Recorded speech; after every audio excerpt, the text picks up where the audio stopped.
What if walking more isn't the answer after 70 and could even be holding you back? For decades, we've been told to walk more to stay healthy. But now many doctors are stepping forward with a different message. Walk less and start focusing on the things that actually protect your health after 70. That doesn't mean walking is bad. It means that at this stage of life, your body has different needs. And if you're still relying on long walks as your main form of exercise, you might be missing the 5 things that truly make the difference in how long you stay strong, stable, and sharp.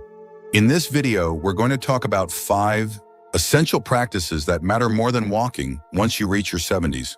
These are not guesses, they're backed by the latest research in aging, mobility, brain health, and long-term independence. Stay tuned until the end, because changing your focus in these 5 areas could extend your quality of life, prevent injuries, and even help you live longer. Now, let's begin. Number 1, leg strength through resistance training. One of the biggest myths about aging is the idea that walking alone will keep your legs strong. While walking is helpful, it's not enough to prevent the muscle loss that naturally accelerates after 70. The truth is, your legs need resistance, something to push against, to stay firm, functional, and reliable. Without that, even if you walk for an hour a day, you may still lose strength in the very muscles that keep you upright and safe. Think about George, 76, who used to walk 3 miles every morning without fail. He was proud of his routine and assumed it was keeping him in great shape. But over time, he started having trouble getting up from low chairs. His legs felt shaky on stairs, and eventually he fell while reaching for a book on a low shelf. His doctor explained something he'd never heard before. Walking doesn't activate or build all the major leg muscles needed for stability. George had endurance, yes, but strength, that was slipping away. The muscles that support your hips, thighs, and knees need targeted activation. That means things like bodyweight squats, seated leg lifts, resistance bands, and standing heel raises. You don't have to go to a gym or lift heavy weights. Even just 2 or 3 times a week of gentle, strength-building exercises can make a world of difference. What's important is consistency and choosing moves that engage both your front and back leg muscles. Because here's the truth, when your legs stay strong, so do you. You walk with confidence. You rise without struggle. You prevent falls before they happen. And the stronger your foundation, the longer you maintain your independence. Walking helps your heart, but strength keeps you on your feet. So if you've been skipping resistance training because you thought walking was enough, it's time to give your legs the extra attention they've earned. They've carried you for a lifetime, and they deserve the support to keep going strong.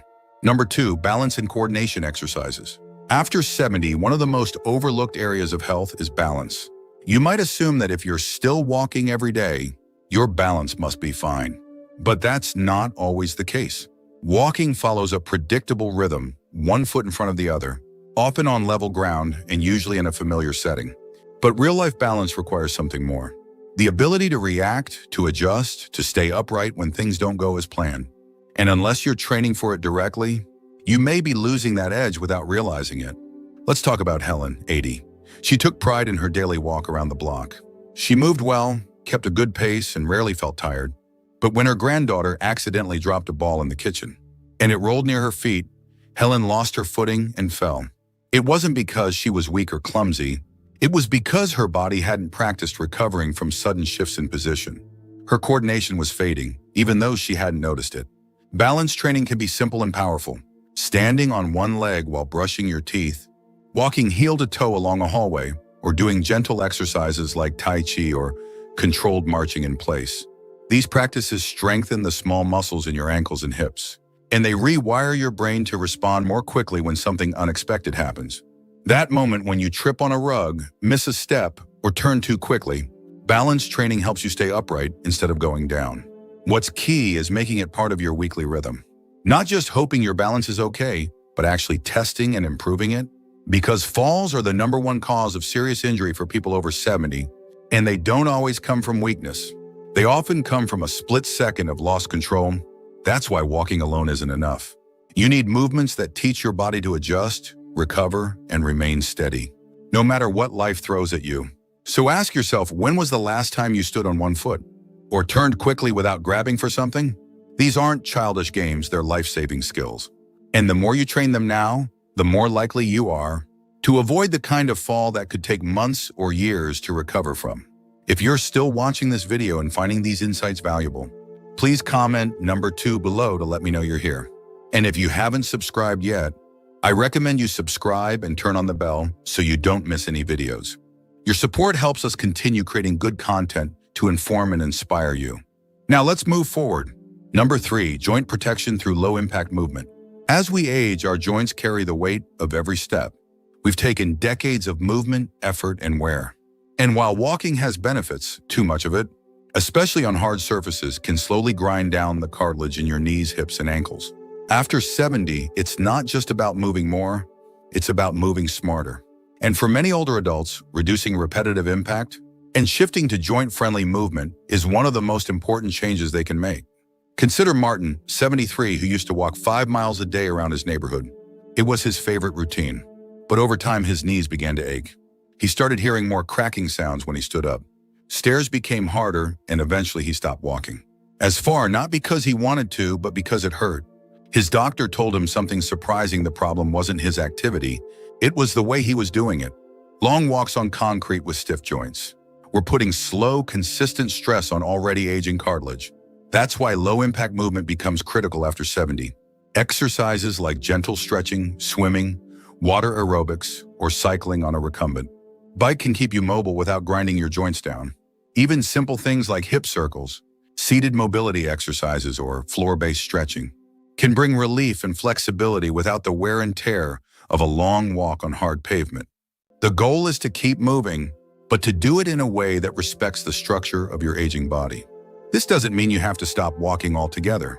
It just means it shouldn't be your only form of activity. And it especially shouldn't be done without giving your joints the love they need. That includes warming up before any activity, wearing cushioned shoes with proper support, avoiding hills or uneven surfaces if they cause pain, and listening closely when your body sends signals of discomfort, not just powering through. So many people push themselves to keep walking, thinking they're doing the right thing, when their joints are quietly begging for a break, or at least a change. The secret to longevity isn't just endurance, it's preservation. And if you want your knees, hips, and ankles to carry you well into your 80s and 90s, you have to treat them like the irreplaceable parts they are. Walking less doesn't mean giving up, it means evolving. And your joints will thank you for it every step of the way. Number 4, brain stimulation through intentional mental activity. Most people think of physical exercise when they hear the word health, especially after 70. But what many forget is that your brain is a muscle too, and it needs just as much daily attention as your body. Walking may keep your heart pumping, but it doesn't challenge your mind the way focused mental activity does. And for seniors who want to stay sharp, alert, and mentally resilient, ignoring brain stimulation is one of the biggest mistakes they can make. Take Barbara, 79, for example. She walked every morning, read the newspaper, and kept up with her house chores. But she noticed something unsettling. She was forgetting names more often, losing track of conversations, and struggling to recall what she had planned for the day. When she mentioned it to her doctor, he asked a surprising question. When was the last time you learned something new? That question stayed with her. Because while her body was moving every day, her brain was stuck on autopilot. The truth is, your brain needs novelty, effort, and challenge to stay healthy. Activities like learning a new card game, trying out a new recipe, writing a letter by hand, or even learning a few phrases in a different language can light up areas of your brain that haven't been used in years.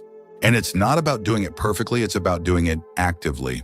Engaging your memory, your logic, your creativity, and your attention span all build cognitive reserves that can help delay or even prevent the signs of mental decline.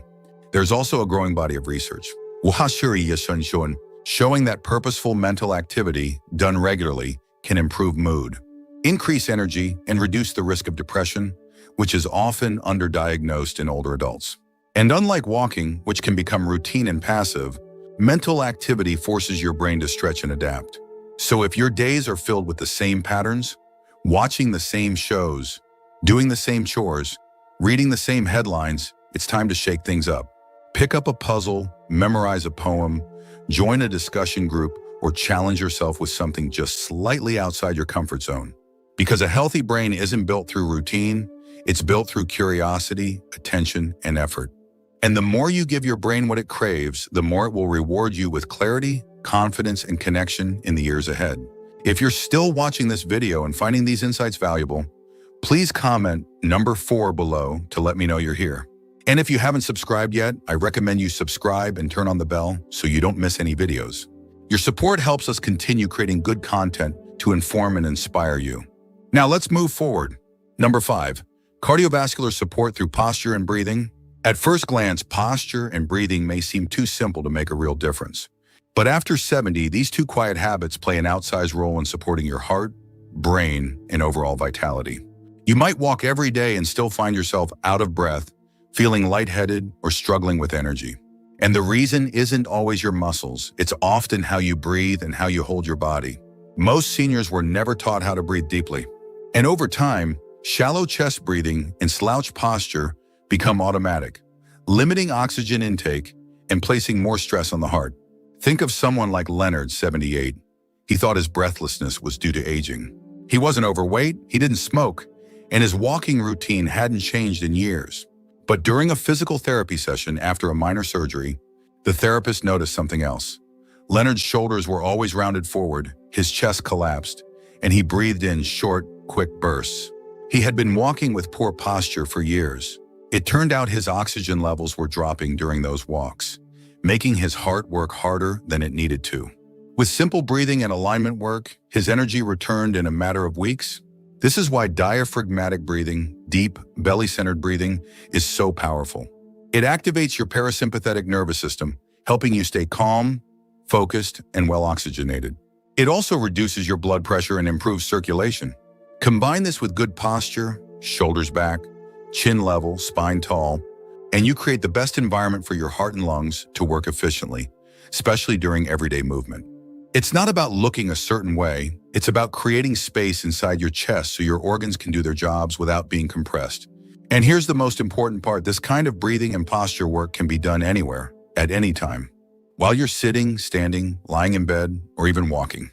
The goal is not perfection, it's consistency. Practicing 5 minutes of deep breathing in the morning, doing posture checks during the day, and gently stretching your upper back and chest can transform how you feel by evening. These are not flashy exercises, but they are the foundation for energy, calm, and cardiovascular ease. So the next time you find yourself feeling winded or sluggish, even after exercise, don't just blame age. Pay attention to how you're sitting, how you're standing, and most of all, how you're breathing. Because sometimes the biggest difference in how long and well you live comes not from how far you walk, but from how deeply you breathe while standing still. Final thoughts. Now that you've heard these 5 essential shifts, it's time to reflect on what they mean for you. Walking has its place, but after 70, your health depends on more than just steps. It depends on the strength in your legs, the steadiness of your balance, the care you give to your joints, the attention you give your mind, and the air you allow yourself to fully breathe. Every one of these areas is connected to how long you'll live, and more importantly, how well you'll live while you're still here. Many people continue doing what they've always done, not realizing their bodies have changed. But you're not the same person you were at 50 or even 60. And that's not something to fear, it's something to respect. Your body is wiser, more delicate in some ways, and more powerful in others. It needs a different kind of care now, one that listens, one that adjusts, one that says, I'm not just trying to stay busy, I'm trying to stay well. So if you've been walking every day and wondering why your knees ache, or your energy dips, or your balance feels a little off, it's not your imagination. Your body is asking for more than just motion. It's asking for targeted, intentional care. And the good news is you can start that care today with one balance exercise, one breathing session, one choice to stand tall. And tomorrow your body will remember. It always does. Thank you for joining us today. We'd love to hear from you. Leave a comment below and share one thing you learned today and how you plan to use it in your life. Your thoughts are important to us, so don't hesitate to share them. Reading your comments gives us great motivation and encouragement. If you enjoyed this video and found it helpful, please like, subscribe, and share.